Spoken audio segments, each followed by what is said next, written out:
कांग्रेस उम्मीदवार नवीन यादव ने जुमा को जुबली हिल्स ज़िमनी इंतखाब के लिए 2 सीट पर्चे नामजदगी दाखिल किए। ये कार्रवाई शेखपेट आरओ ऑफिस के करीब पार्टी हामियों की मौजूदगी में अंजाम दी गई। पर्चा दाखिल करने के फौरन बाद नवीन यादव को AIMIM के सरबराह असदुद्दीन ओवैसी से मुलाकात करते देखा गया।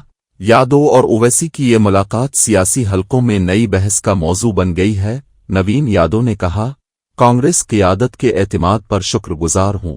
जुबली हिल्स के अवाम हमें भारी अक्सरियत से कामयाब करेंगे। उनका कहना था कि अवाम ने अब तक कांग्रेस के तरक्याती कामों पर मुकम्मल एतमाद जाहिर किया है। कांग्रेस ज़राए के मुताबिक यादव की नामजदगी पार्टी की शहरी इलाकों में मजबूत मौजूदगी की हिकमत अमली का हिस्सा। माहिरीन का ख्याल है कि ये ज़िमनी इंतखाब हैदराबाद की सियासत में अहम मोड़ साबित हो सकता है। कांग्रेस के कारकुनान ने हल्के में घर घर मुहिम तेज कर दी है। इस नामजदगी के बाद जुबली हिल्स में सियासी सरगर्मियों में नया जोश देखने को मिल रहा है।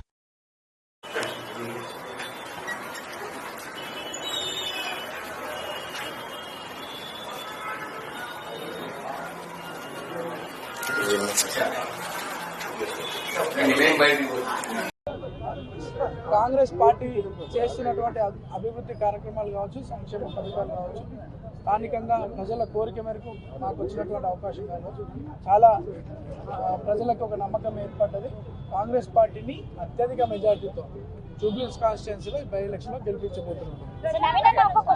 ప్రచారం ఆల్రెడీ స్టార్ట్ అయిపోయింది. 3 నెలల కింద నుండి అన్న మీకు ఇప్పుడు టికెట్ వచ్చింది కదా, అంటే టికెట్ రావడం వల్ల మీరు ఎన్ని రోజులకి వెయిట్ చేస్తున్నారు కదా, మీకు టికెట్ వస్తుందని మీరు అనుకున్నారా? ఖచ్చితంగా దైవనేమో దేవుడు రేవంత్ అన్న రూపంలో వచ్చిండు, ప్రజల రూపంలో వచ్చిండు, అవకాశం కల్పిస్తుంది. కాంగ్రెస్ పార్టీని బలపరచడమే మా ఎజెండా. कांग्रेस उम्मीदवार नवीन यादव ने जुमेरात को जुबली हिल्स ज़िमनी इंतखाब के लिए अपना पर्चा नामजदगी दाखिल किया। इस मौके पर साबिक क्रिकेटर और कांग्रेस रहनुमा मोहम्मद अजहरुद्दीन भी उनके साथ मौजूद थे। पर्चा दाखिल करने के बाद यादव ने AIMIM के सरबराह असद अलदौस से मुलाकात की। यादव और ओवैसी की इस मुलाकात ने सियासी हलकों में जबरदस्त तजस्सुस पैदा कर दिया है। माहिरीन के मुताबिक ये मुलाकात मुमकिना सियासी मुफाहमत की समत एक अहम इशारा है। जुबली हिल्स हल्का अपने मुतनव्वे वोटर्स के बाइस एक सख्त मुकाबले का मरकज बन गया है। कांग्रेस ज़राए के मुताबिक यादव की ओवैसी से मुलाकात अक़लियती वोटों को मुस्तहकम करने की कोशिश है। सियासी मुबस्सरीन का कहना है कि इस तरह के राब्ते रियासती सियासत के तवाज़ुन को बदल सकते हैं। कांग्रेस का कहना है कि ये ज़िमनी इंतखाब पार्टी के लिए शहरी इलाकों में अपनी मौजूदगी मजबूत करने का मौका है। ये मुलाकात हैदराबाद की सियासी हरारत में मजीद इजाफा करती नजर आ रही है।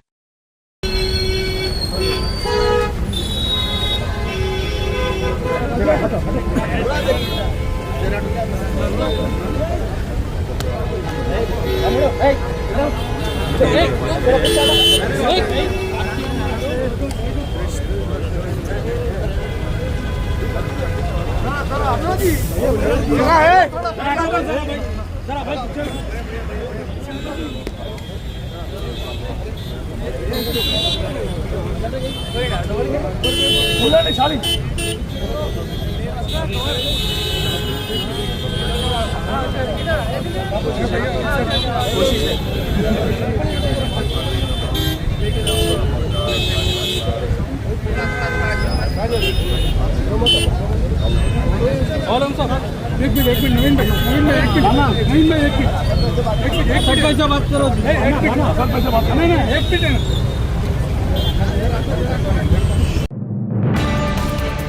MLA और DYCLP महाराष्ट्र अमीन पटेल ने हैदराबाद में AICC और TPCC मुबस्सरीन के साथ प्रेस कॉन्फ्रेंस की। उन्होंने मीडिया नुमाइंदों का शुक्रिया अदा किया कि उन्होंने कांग्रेस और राहुल गांधी का पैगाम मुअस्सर अंदाज में अवाम तक पहुंचाया। पटेल ने बताया कि उनका दौरा संगठान संरीजन अभियान तंजीमी मुहिम के तहत किया गया, जिसके लिए उन्हें AICC मुबस्सिर मुकर्रर किया गया। इसका मकसद हैदराबाद डिस्ट्रिक्ट कांग्रेस कमेटी के सदर के इंतखाब के लिए मकामी राय जानना था। उन्होंने हैदराबाद के हर डिवीजन, ब्लॉक, असेंबली हल्का और पार्लियामानी हल्का का दौरा किया। पटेल का काम था कि अवाम की आरा और ख्वाहिशात कांग्रेस की आदत तक दिल्ली में पहुंचाएं। उन्होंने तस्दीक की कि तमाम 5 असेंबली हल्के मुकम्मल तौर पर कोर कर लिए गए हैं। उन्होंने कहा कि रिपोर्ट 22 अक्टूबर तक जमा कराई जाएगी।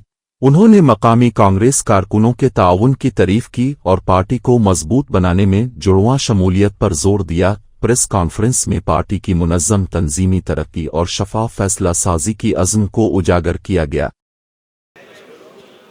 आज का प्रेस कॉन्फ्रेंस स्पेसिफिक था कि मैं तमाम मीडिया वालों का शुक्रिया अदा करता हूँ, थैंक्स कहता हूँ कि पिछले 11 तारीख से आज 17 तारीख तक जो हमने दौरा किया है, लोगों से मिले हैं, प्रेस ने बड़ी अच्छी तरह से लोगों तक हमारे संदेश को पहुँचाया है, राहुल गांधी जी के संदेश को पहुँचाया है।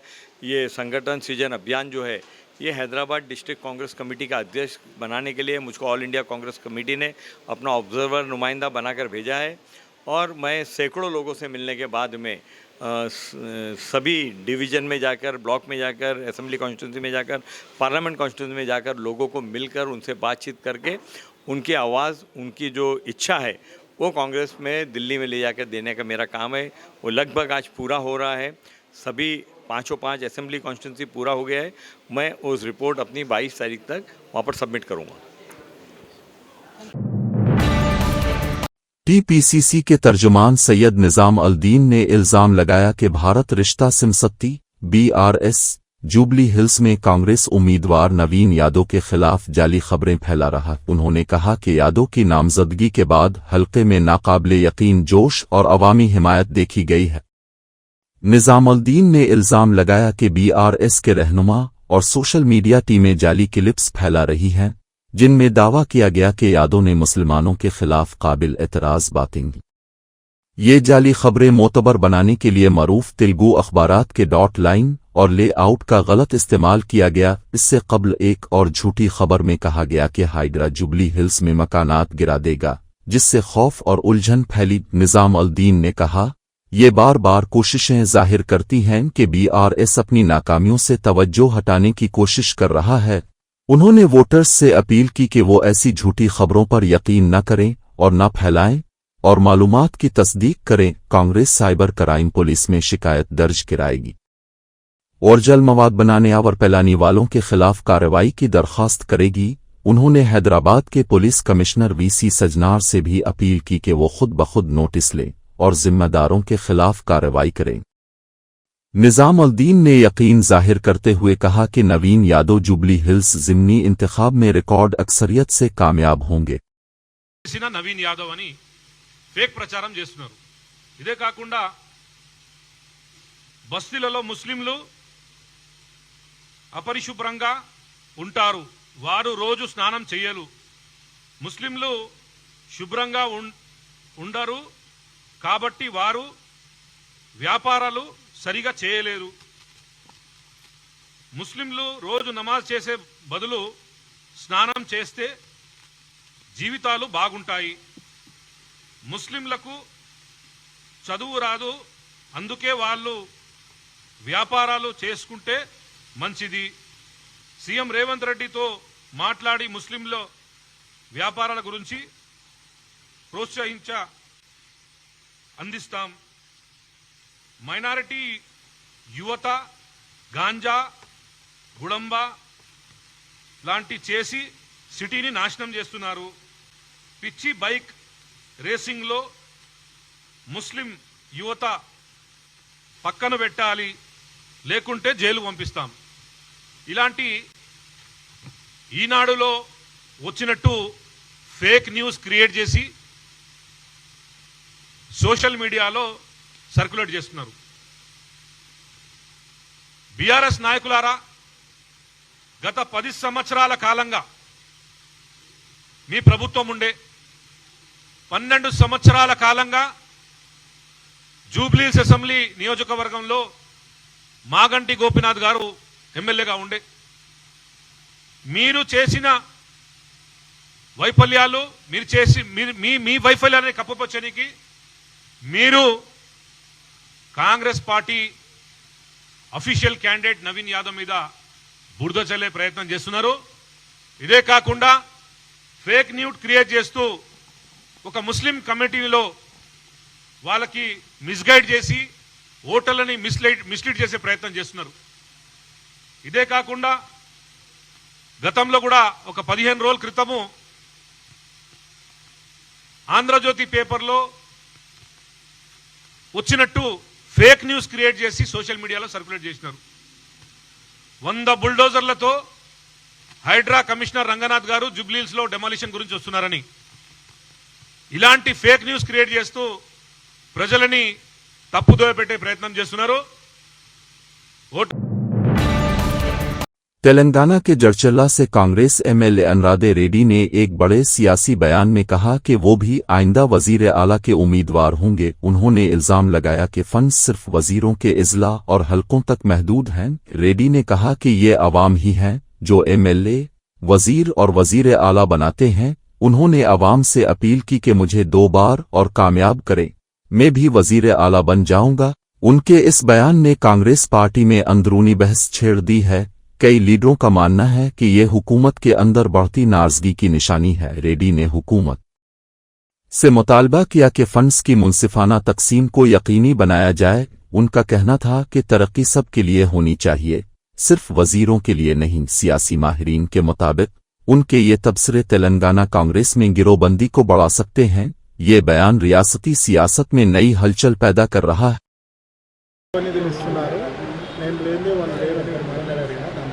అంటే మీటింగ్ సందర్భంలో అందరూ అనిరుద్ రెడ్డి మాట్లాడతాడు కాంట్రవర్షియల్ స్టేట్మెంట్ అంటే నేను ఏమన్నానంటే మంత్రులు ఉంటారు ఎవరైనా కానీ మంత్రి ఎందుకు కావాలి వాళ్ళ మంత్రి అయితే వాళ్ళ ఏరియా అభివృద్ధి జరుగుతుంది అని చెప్పేసి మేమేమంటే ఎమ్మెల్యేలు అయినాకనే కదా మంత్రులు అయ్యేది కాబట్టి మంత్రులకు ఎక్కువ నిధులు కాదు ఎమ్మెల్యేలకు కూడా నిధులు ఇవ్వాలని చెప్పి అడుగుతున్నాము.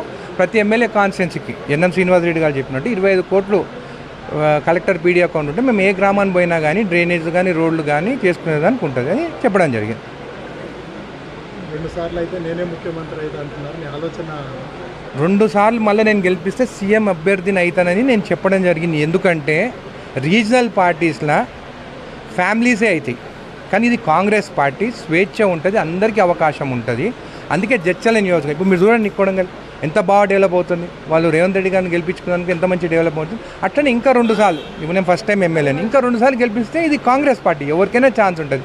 మా ఫిషరీస్ చైర్మన్ ఉండే అప్పుడు అందరూ ఉంటే బీసీ కానీ ఎస్సీ కానీ ఎస్టీ కానీ ఎవరైనా కానీ మంచి అభివృద్ధి 2 సార్లు 3 సార్లు గెలిస్తే కాంగ్రెస్ పార్టీలో అవకాశం ఉంటుంది.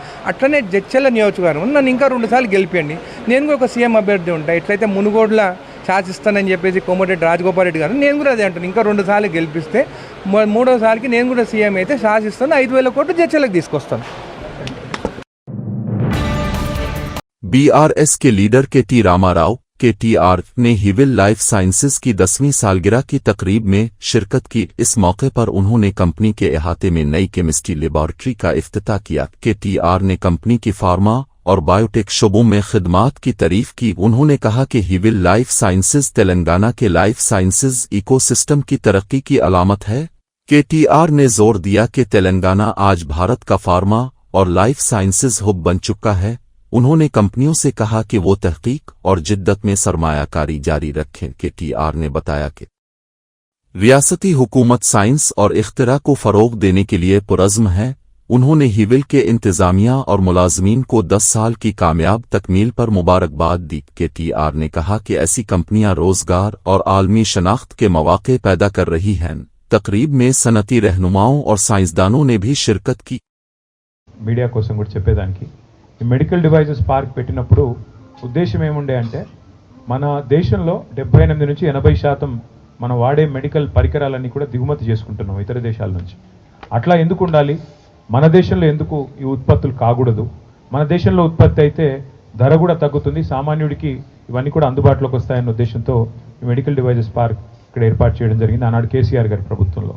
అప్పుడు ఇక్కడికి వచ్చినప్పుడు ఈ సుల్తాన్పూర్ ఈ ఏరియా ఏదైతే ఉందో ఇక్కడ కొన్ని స్టోన్ క్రషర్లు, మెటల్ క్రషర్లు, అట్లాగే కొంత ఖాళీ జాగా ఉండింది తప్ప ఇక్కడ ఏమీ లేదు. కానీ వాళ్ళు ఇక్కడికి వస్తే చాలా ఆనందంగా అనిపించింది. ఎందుకంటే వేల మంది పనిచేస్తున్నారు, చాలా పరిశ్రమలు ఇక్కడ వచ్చినాయి, ఇంకా రావాల్సి కొన్ని ఉన్నాయి. తప్పకుండా నాకైతే విశ్వాసం ఉంది ఈరోజు ఇక్కడ జరిగిన పరిశోధనలు కానీ ఇక్కడ వారు ప్రవేశపెట్టిన ఉత్పత్తులు కానీ చూస్తే చాలా సంతోషం వేసింది. కోవిడ్ సమయంలో RT-PCR అనేది అప్పుడు విపరీతమైన బాగా కోవిడ్ కిట్స్ కానీ ఆ RT-PCR అనే టెస్టులు కానీ వాటికి విపరీతమైన గిరాకీ ఉండింది, విపరీతమైన డిమాండ్ ఉండింది. ఆ రోజుల్లో టెస్ట్ ఒకటి కావాలి, టెస్ట్ కిట్ కావాలి అంటే చాలా పెద్ద ఎత్తున ఖర్చు పెట్టాల్సిన పరిస్థితి. కానీ నిజంగానే శిశిర్ గారు, రచన గారు వారి బృందం మొత్తం కూడా పేరు పెట్టారు హ్యూవెల్ అని. I'm going to take a wild guess and say that it probably stands for human welfare. So అట్లాగా నిజంగానే ఆలోచించి 6,000 ఖర్చు అయ్యేదాన్ని ఎంత కన్నారు? 16 రూపాయల 12 రూపాయలకి తగ్గించామన్నారు. అల్టిమేట్గా నిజంగా కూడా కేసీఆర్ గారు ఇప్పుడు మాకు ఒకటే చెప్తుంటారు, సామాన్యుడికి ఫలాలు అందించని పరిశోధన నిష్ఫలం, దానివల్ల వ్యర్థం అని. అంటే టెక్నాలజీ అనేది ఉంటే కూడా, సాంకేతికత ఉంటే కూడా దానివల్ల సామాన్యుడికి లాభం జరగకపోతే అది వేస్ట్ అని చెప్తా ఉంటారు ఆయన.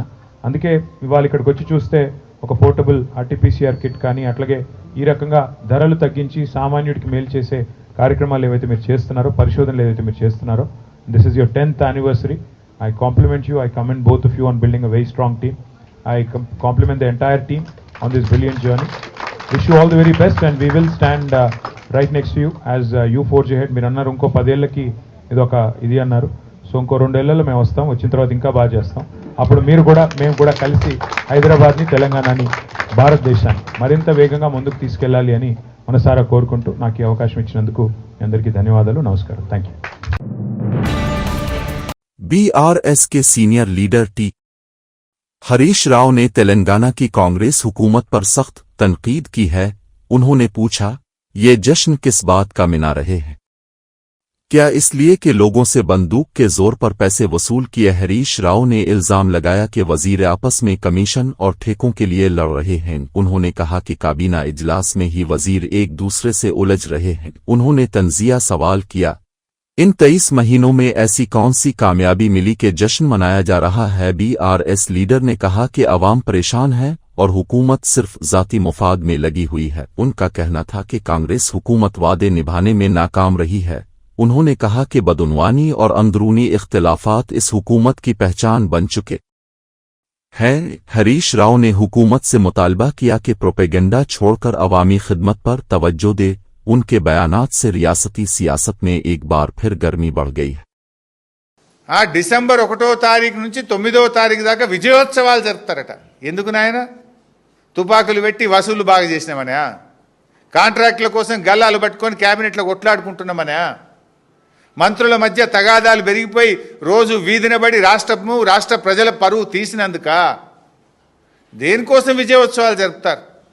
ఈ 23 నెలల పాలనలో మీరు ఏం సాధించారు? మహాలక్ష్మి పథకం ఇచ్చింది లేదు, పెన్షన్లు పెంచింది లేదు, పిల్లలకు ఫీజు రియంబర్స్మెంట్ ఇచ్చింది లేదు, ఓ చెక్ డ్యామ్ కట్టింది లేదు, ఓ చెరువు కట్టింది లేదు, ఓ ఎకరానికి నీళ్ళు ఇచ్చింది లేదు. కేసీఆర్ గారు ప్రారంభించిన టిమ్స్ ఆసుపత్రులను పూర్తి చేసి వైద్యం అందించింది లేదు. కనీసం ఉన్న పథకాలు కూడా కొట్టింది కదా. ఏమని విజయోత్సవాలు జరుపుతారు? కేసీఆర్ గారు ఫీజు రియంబర్స్మెంట్ 20,000 కోట్లు ఇస్తే మేము 2 రూపాయలు కూడా ఇయ్యలేదు, పిల్లల చదువులు ఆగం చేసినామని జరుపుతారా? కేసీఆర్ కిట్ బంద్ చేసినామని జరుపుతారా? బతుకమ్మ చీరలు బంద్ చేసినామని జరుపుతారా? న్యూట్రిషన్ కిట్ బంద్ చేసినామని జరుపుతారా? దళిత బంధు పథకం ఆపివేసినామని జరుపుతారా?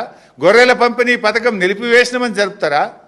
హైదరాబాద్లో ఒక ఇల్లు కట్టలేదు కానీ హైడ్రా పేరిట వేలాది ఇండ్లు నేలమట్టం చేసినాం, పేదల బతుకులు కూల్చినామని చెప్పి విజయోత్సవాలు జరుపుతారా? దేనికోసం విజయోత్సవాలు జరుపుతారు? కట్టిన ఇల్లు పెట్టిన పొయ్యిలాగా ఈ రాష్ట్రాన్ని మీకు ఇచ్చాం. అద్భుతమైన రాష్ట్రం, పెట్టుబడులకు స్వర్గధామంగా ఇలా అద్భుతమైన రాష్ట్రాన్ని మీ చేతుల్లో పెడితే ఇలా ఆగం చేసింది కదా రాష్ట్రాన్ని. మీరు విద్యార్థులను, రైతులను, మహిళలను, నిరుద్యోగులను, అవ్వాతాతల్ని అందరినీ మోసం చేసిండ్రు. అసలు మీరు మోసం చేయని వర్గం ఏదైనా ఉందా? 6 గ్యారంటీలకు దిక్కు లేదు, 420 హామీలకు ఊసే లేదు, ఇంకా విజయోత్సవాలు జరుపుతాము.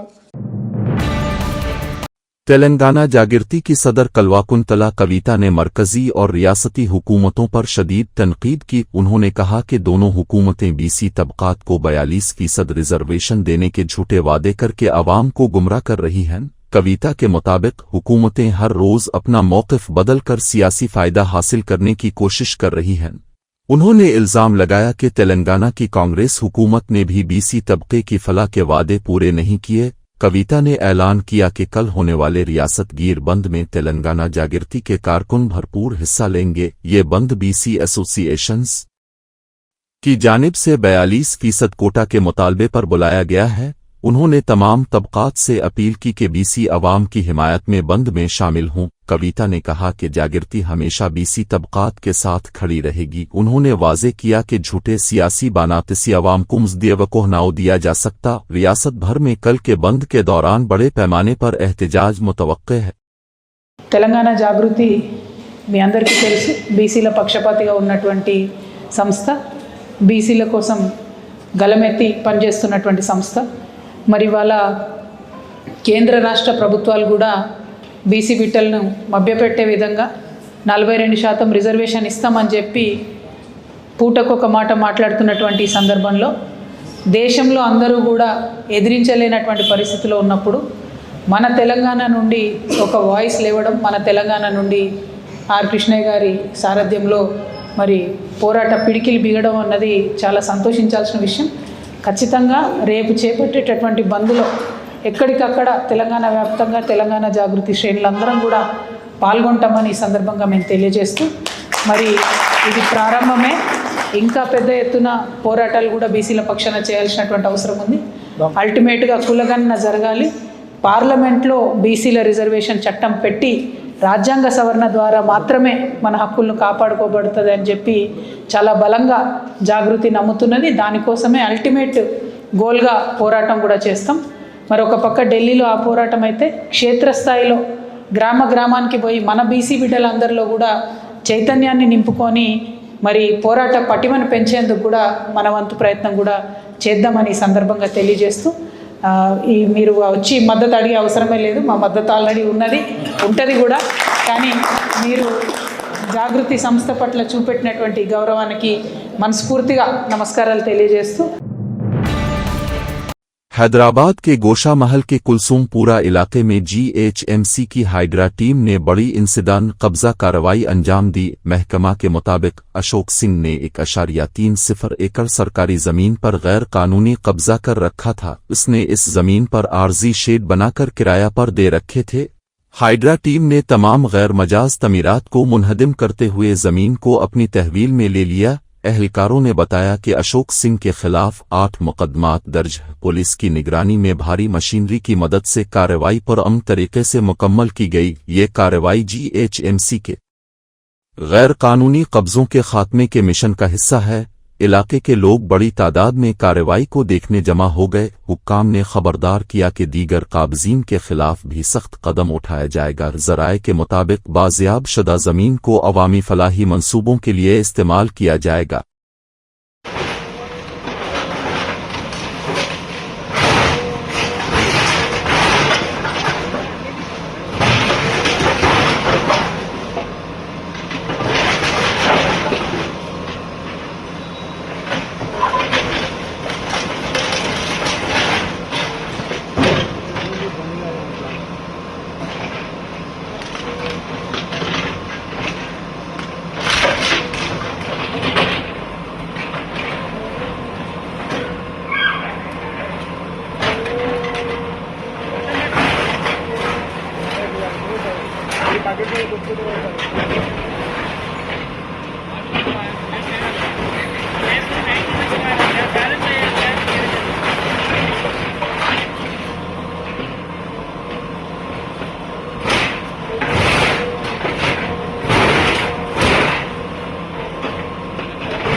सूर्यापेट जिला के तिरुमालागिरी मंडल के थूनड्डा गांव में यंग इंडिया इंटीग्रेटेड स्कूल के संग बुनियाद के मौके पर कशीदगी पैदा हो गई। मकामी किसानों ने अपनी जमीनें छीनने के खिलाफ शदीद एहतजाज किया और मंसूबे को रोकने का मुतालबा किया। कुछ किसान पेट्रोल की बोतलें लेकर पहुंचे और जमीन छीनी गई तो खुदसोजी की धमकी दी। किसानों का इल्जाम है कि इंतजामिया इनकी रजामंदी और मुआवजे के बगैर मंसूबे को आगे बढ़ा रही है। इस वाक़ये से इफ्तिताही तकरीब में अफरा तफरी फैल गई। पुलिस ने मुदाखलत करके मुजाहिरीन को पुरसुकून करने की कोशिश की। किसानों ने कहा कि उनकी खेती बाड़ी ही उनका वाहिद जरिया माश है। उन्होंने मकामी एमएलए से इंसाफ दिलाने और जमीन के हुसूल को रोकने का मुतालबा किया। हुक्काम ने यकीन दहानी कराई कि किसानों के खदशात का जल्द अज जल्द हल निकाला जाएगा। कशीदगी इस वक्त भी बरकरार रही जब किसानों और इंतजामिया के दरमियान बातचीत जारी थी।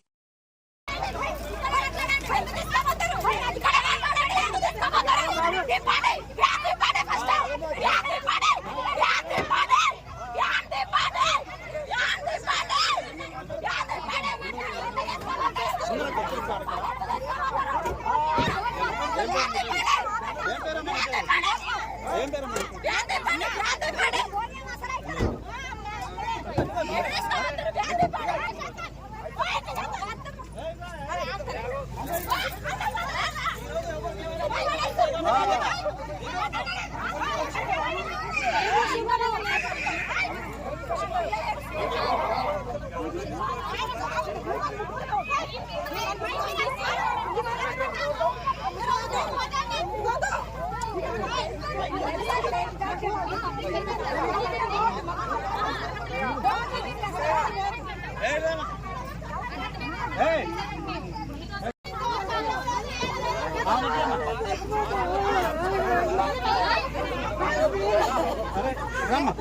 अनंतपुर जिला के गारलादने मंडल के थलगासीपली क्रास रोड के करीब एक निजी ट्रेवल्स बस में आग लग गई। ये बस बंगलोरो से रायचूर जा रही थी कि अचानक इसका टायर फट गया। टायर फटने के साथ ही बस में आग भड़क उठी और मुसाफिरों में घबराहट फैल गई। ड्राइवर और क्लीनर ने फौरी तौर पर तमाम 29 मुसाफिरों को नीचे उतार लिया। खुशकिस्मती से किसी जानी नुकसान की इत्तला नहीं मिली। मकामी लोगों ने फौरी तौर पर फायर ब्रिगेड को इत्तला दी। आग बुझाने वाली टीम ने मौके पर पहुंचकर शोलों पर काबू पा लिया। आग के बाइस कुछ देर तक ट्रैफिक मुतासिर रही। पुलिस ने वाकये की वजह मालूम करने के लिए तहकीकात शुरू कर दी है। हुक्काम के मुताबिक टायर फटने की वजह तकनीकी खराबी हो सकती है।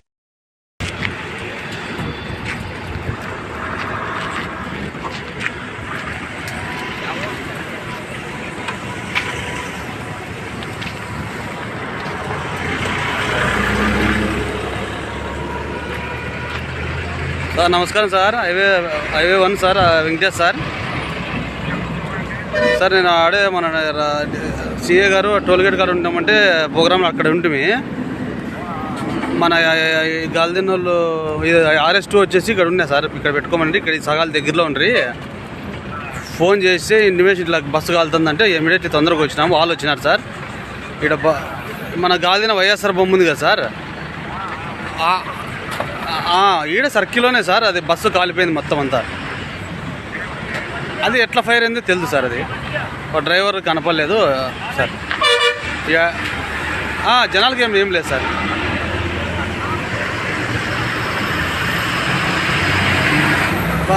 పేరు వచ్చేసి కనపడలేదు సార్ ఇది NL 1524 ఉంది సార్ బస్సు మనకి ఇంటిమేషన్ వచ్చింది ఇప్పుడే అంతా 15 నిమిషాలు ఉంటుంది సార్ తమరికి పెడతాలే సార్ आसिफाबाद जिला के सरपूटी मंडल के एतोकल पहाड़ गांव में एक बोरवील से पानी का जबरदस्त इखराज देखने को मिला। शाहिदीन के मुताबिक बगैर बिजली और मोटर चलाए पानी खुद ब खुद जोरदार धार के साथ ऊपर आने लगा। पानी का दबाव इतना ज्यादा था कि वो केसिंग पाइप से कई फुट ऊपर तक फूट पड़ा। ये मंजर देखने के लिए देहातियों की बड़ी तादाद जमा हो गई। महकमा आब रसानी के अहलकारों को फौरी तौर पर इत्तला दी गई। माहिरीन का ख्याल है कि ये ज़ेर ज़मीन दबाव में इजाफे की वजह से हो सकता है। इंतजामिया ने वाक़ये की जांच शुरू कर दी है। खुशकिस्मती से किसी जानी या माली नुकसान की इत्तला नहीं मिली। हुक्काम ने आर्जी तौर पर बोरवील को बंद कर दिया है। इलाके में इस वाक़ये ने तजस्सुस और हैरत की फिजा पैदा कर दी है।